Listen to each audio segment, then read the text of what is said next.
شروع اللہ کا نام لے کر جو بڑا مہربان نہایت رحم والا ہے۔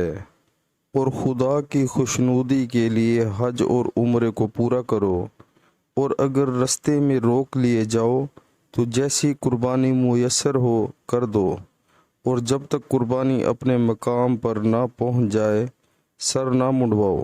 اور اگر کوئی تم میں بیمار ہو یا اس کے سر میں کسی طرح کی تکلیف ہو تو اگر وہ سر منڈوا لے تو اس کے بدلے روزے رکھے یا صدقہ دے یا قربانی کرے۔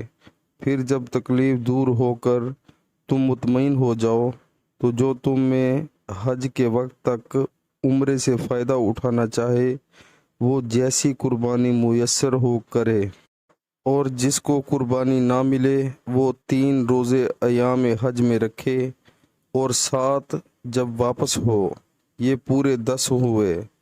یہ حکم اس شخص کے لیے ہے جس کے اہل و عیال مکے میں نہ رہتے ہوں، اور خدا سے ڈرتے رہو اور جان رکھو کہ خدا سخت عذاب دینے والا ہے۔ سبحان اللہ۔ پیارے مسلمانوں، اللہ تعالی ہمیں قرآن پاک کو روز ترجمے کے ساتھ سن کر اس پر عمل کرنے کی توفیق عطا فرمائے، اور 5 وقت بعد جماعت نماز پڑھنے کی توفیق عطا فرمائے۔ پیارے مسلمانوں، اللہ تعالیٰ تمام مسلمانوں کو ہدایت دے اور روزے اور عمرے اور حج نصیب عطا فرمائے۔